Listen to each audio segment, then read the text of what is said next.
up until now, all the things that they've done in terms of high frequency behavior are mostly focused on determining the high cutoff frequency of the system, right? Meaning that we examine the omega h. We saw that a system in general, a transfer function in general, could be also a bandpass response. So, you could have something like this, where this is called a mid, the mid-band gain. And what we did, we said that we can actually think about the system from a transfer function perspective as two parts.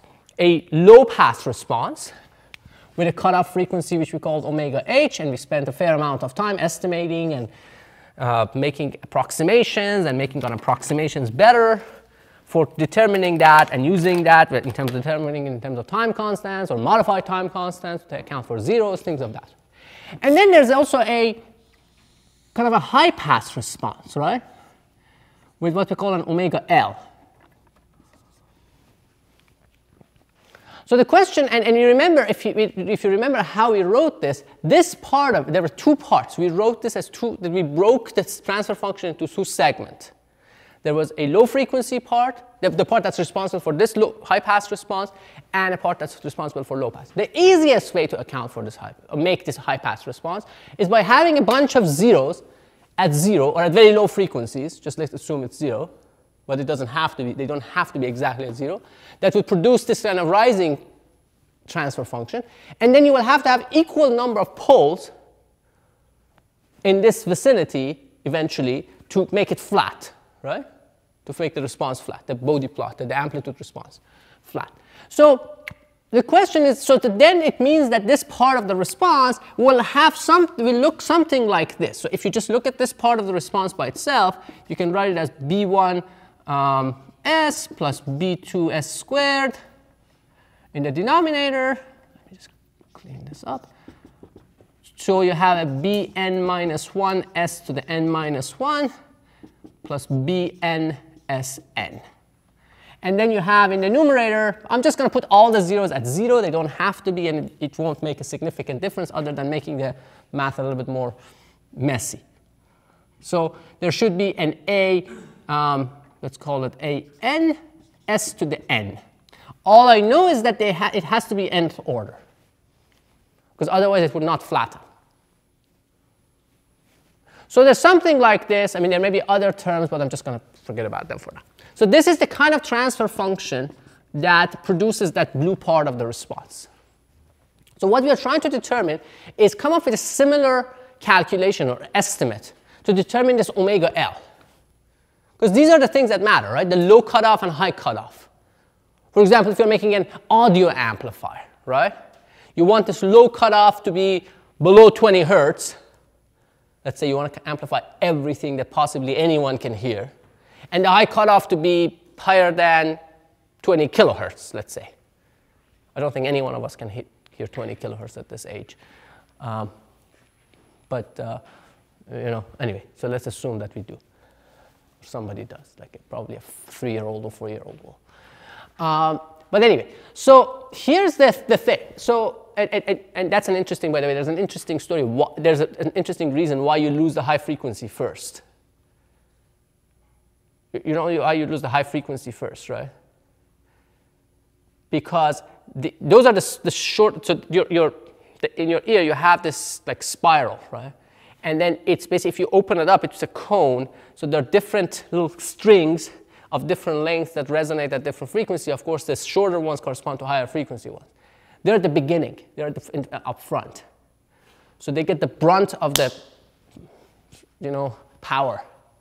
So they get damaged earlier in your life. So that's why you lose the high frequency first. Anyway, but anyhow, so let's say we haven't lost any of them and we want to maintain all of this amplifier. So you need to calculate these two and estimate them accurately. So going back to this, what do we do? So let's divide the numerator. We want to create a form that's closer to this. So if I divide the numerator and denominator by bn(sn), bn times s to the power of n, what do I get? So s to the power of n cancels here, and I get an over bn, which is basically a mid, the mid-band gain. So I'm going to reorder these terms. So I'm going to put this one first, which will become 1, because I've divided by it. The next term is going to be n minus 1 over bn, 1 over s. And then so on and so forth. So we will get eventually b1 over bn 1 to the s to the power of n minus 1 plus 1 over bn s to the power of n. You get something like this. Right? And a mid obviously is an divided by bn. So you can see that this form does actually give you what you want, because if the frequency is sufficiently high, if s is sufficiently large, then all of those terms other than 1 disappear in the denominator, so you get the a mid, which is basically here, the high pass response. Now, okay, so the question is, when, let's say you're coming up from high frequencies, you want to see where this is. So you start from high frequencies, you're lowering the frequency, and then you start dropping in amplitude, and you want to see which one of these terms dominate. So which one kicks in first? Again, this was dominating term, so the next dominating term will be this one as you lower it, right? So you can approximate it. This is basically what you can do. If you knew what bn minus 1 over bn was, then you can approximate it around omega L to be a mid 1 plus bn minus 1 over bn 1 over s. And this is basically something that also we are familiar with, right? We call this something. You remember when we were talking about poles and zeros, we called these things, which is really a combination of a 0 at 0 and a pole at certain frequency. We called it what? Inverse poles, right? They are like poles, but their response, so if this is what the pole does, a single pole, this is what an inverse pole does. It's mirror image horizontally. Right? And an inverse 0, of course, does the opposite. So if this is the regular 0, this is the inverse 0. We'll go back. So this is like an inverse 0. Inverse pole, sorry, not inverse, inverse pole. Okay, so that's an approximation. That's the approximation. So what we need to know, but if I had this approximation, then bn minus 1 over bn would be the frequency for the first order system to approximate omega L. Right? So in this case, for this system, this is going to be bn minus 1 over bn. So the question is, what is bn minus 1 over bn? Because if you think about it initially, it sounds like a bunch of messy stuff, right? Because bn minus 1 is n minus 1 sum of n minus 1 sums. But it's not as bad as you think, actually. Well, let's talk about bn, the last term. What is bn? How many terms are there? There's only one term. It's only a product, right? Because you can't have repeats, and you have to have all. So bn, so let's talk about that. bn, what is, oh, bn is tau 1, 0, tau 2, 1. I mean, the order of indices doesn't matter, right? You can switch the order. Tau 3, 1, 2, tau 4, 1, 2, 3, all the way to tau n, 1, 2, 3, all the way to n minus 1. It's this product, right? Now, what is bn minus 1? bn minus 1 has n terms, right? But each one of them has everything other than one. So other than the last one. Right? So if you think about bn minus 1, it's a sum of sum. There are lots of sums, but what they are is that basically tau, it's like tau I 0, tau ji, tau kij, all the way up, except for the one that has everything. Everything else. So there are n minus 1 terms here, there will be n minus 2 terms. So I don't know, whatever. Some letter. U or W and whatever. 1, 2, 3, all the way to n minus 2. Really, excluding W. And excluding one more, right? And there are n of these terms.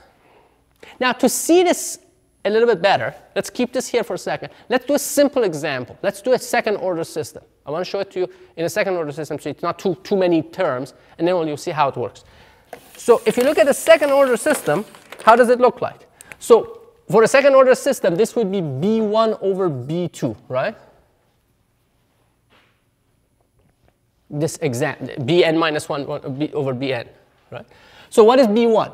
This is tau 1, 0 plus tau 2, 0, right?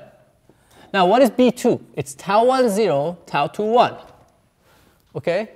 So I can write it, which is also equal to, so we know that this is also equal to tau 2, 0, tau 1, 2. So for the first term, I use it the way it is, the way it's written there. So then, of course, these guys cancel. I will get 1 over tau 2, 1. For the second term, I use this expansion. And then this guy, tau 2, 0 cancels. So I get 1 tau 1, 2. Right? So what are those two time constants? They are time constants of elements 1 and 2 when all the remaining elements are infinite valued. In this case, there's only one remaining element. So that's infinite valued. Now, in the general case here, you can see if you divide this sum by these guys, n minus 1 of them disappear. The only thing that remains is this last one for each one of them. And the last one is the one that, of course, cannot have its own index. So that index switches. So it is basically, so if you write it in a shorthand form, Bn minus 1 over Bn would be the sum of 1 over the time constants I for all the elements, and I would put a superscript infinity here, meaning that everyone else is infinite value other than. So that superscript here, when you see a superscript of infinity, means that everyone else is infinite valued. Everyone else, other than the element you're taking into account. Now, remember, be careful about this. Remember our estimate of B1 when we said, well, not estimate, our calculation. B1 was exactly what? B1 was the sum of the time. So this is, by the way, so this part is exact, this second part. We said this is an approximation of omega L, right? When we approximated omega H, remember, we said the approximation for omega H, let's use a different color. For omega H, we said the approximation was that omega H is approximately 1 over B1, where B1 was exactly the sum of the zero value time constants. Oh, not infinite, to n. So you see that now there's a counterpart to that, but it works a little bit differently. This is 1 over the reciprocal of the sum of the time constants. It's 1 over the sum of the time constant. This is the sum of the reciprocals of the time, infinite value time constants. So these are not the same, right? Now here, which time constant dominated? The largest one or the smallest one?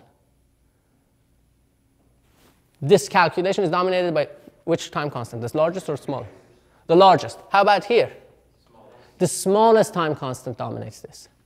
So when you're doing infinite value time constant, you're looking for the smallest time constants.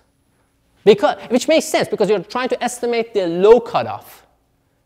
And the smallest time constants are the ones that are going to give the like a highest, it can put, the smallest time constants push this here, this way, which is bad because it narrows down your bandwidth of operation. So these two sums are not to be confused. And this is new, and this was old. So this is the infinite value time constants, IVT. Now you may hear short circuit time constants, the same way that you may hear open circuit time constants, the method of, sometimes people call it OCT and SCT. Not a good name. It only works for capacitors. Zero value time constants and infinite value time constants is much better because it basically works for everything. Inductors, capacitors, any element. So think about it that way. If you see those things, you know the special case of this when you're only dealing with capacitors. Okay? So that's the derivation of this thing. Any questions on the derivation? And of course, these time constants are the same, right? I mean, so this infinite value time constants are, so tau, let's say, I infinity is some Ri infinity times Ci if it's a capacitor, or if it's an inductor, it's going to be Li over Ri infinity. Right? Which is the way we calculate the time constant. It's just a question of what the resistance really is. So these are what you do for calculations. So you look at where the capacitor or the inductor, the element in question is connected. You basically short circuit all the capacitors and open circuit all the inductors, and see what's the resistance seen by them. A lot of times things become simple very quickly, especially if you have a bunch of capacitors, because a whole bunch of things are getting short circuited. So it's not that hard. And I'll show you examples of this. We'll actually apply it a couple different ways. So again, to make a very, very simple example, so let's kind of like think about this in these terms that we were talking about. So let's say you start off, we talked about this circuit before as a pathological problem, and then we said we'll solve it. So now this is where we are solving this problem, which is, let's say you have an input. Again, this is a simple circuit to demonstrate the concept.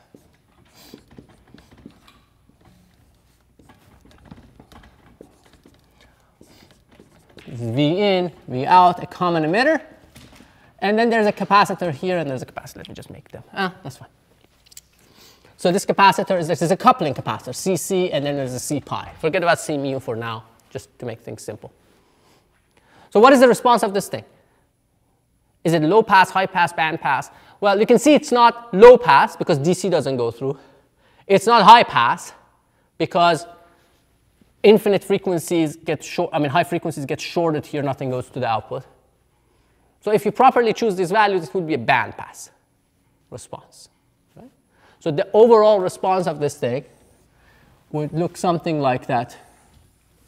Band pass with some A mid.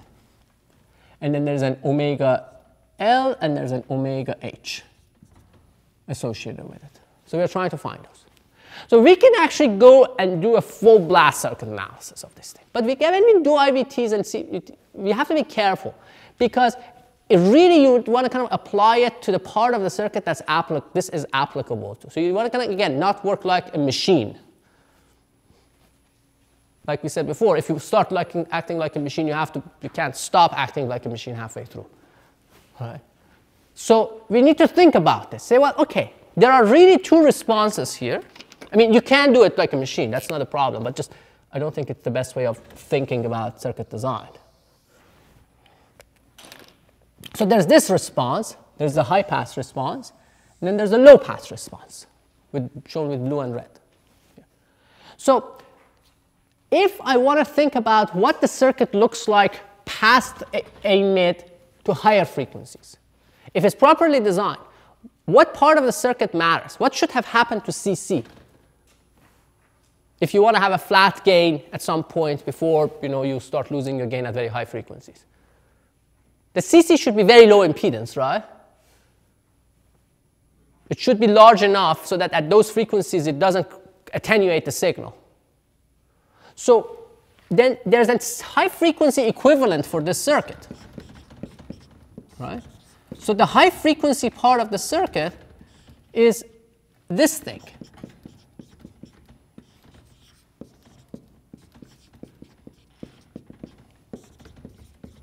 Right? This is what produces that red response. Now also, there's a low frequency part of this thing. So now if you think about only the blue part, C pi should not matter at all. It should be practically open because it's so small at those frequencies, it doesn't matter. So there is a low frequency equivalent circuit. Oh. There's R1, there's CC, where basically C pi is zero valued. So you can see that we have broken it down before we do any analysis into two equivalent circuits that correspond to the behavior of the low frequency and high frequency part. And once you do that, then the calculation becomes trivial in this case. And in general, become a lot easier. So I will look at a circuit that would be relevant at low frequencies around this cutoff. And I would look at, if I can, and I look at circuits that are relevant around here. Now, This is not always possible. You can have a resonant LC circuit, right, that creates a bandpass response. And you can't say, oh, okay, this is the low pass part of it, this is the high pass, because they are, the omega L and omega H are very close to each other in that case. In that case, you just have to look at the second order system. And you look at its Q and you know the omega N and all those things, and we know how to calculate those in terms of B1 and B2. But a lot of times for bandpass, when you design bandpass amplifiers, this happens. So now you have a bunch of time constants. So if you want to estimate omega H, what's the estimate of omega H? Actually, in this case, the estimate is exact, because omega H is going to be exact, because there's only one term. It will be 1 over, well, so omega H generally is approximately 1 over some of the zero value time constants. In this case, there's only one. Let's say tau pi 0. What is tau pi 0? What's the resistance seen by this guy? R1 parallel R pi, right? If it's a bipolar. If it's not a bipolar, it would be R1. So it would be R1 parallel R pi, C pi. Right? This is exact, actually, in this case. And how about the omega L? Again, since it's a single time constant, it is exact, but I'm going to show it. Now, this is the sum of the reciprocal of the infinite value time constants, 1 to n in general. There's only one here, so it could be 1 over this time constant. So what's the time constant associated with this one? What's the resistance seen by this guy? When, well, everything else should be infinite values. There is no everything else, so it doesn't matter. R1 plus R pi, right? So it's R1 plus R pi. You can see R1 this way, R pi that way, but they're in series with each other, this one, CC. Does this make sense?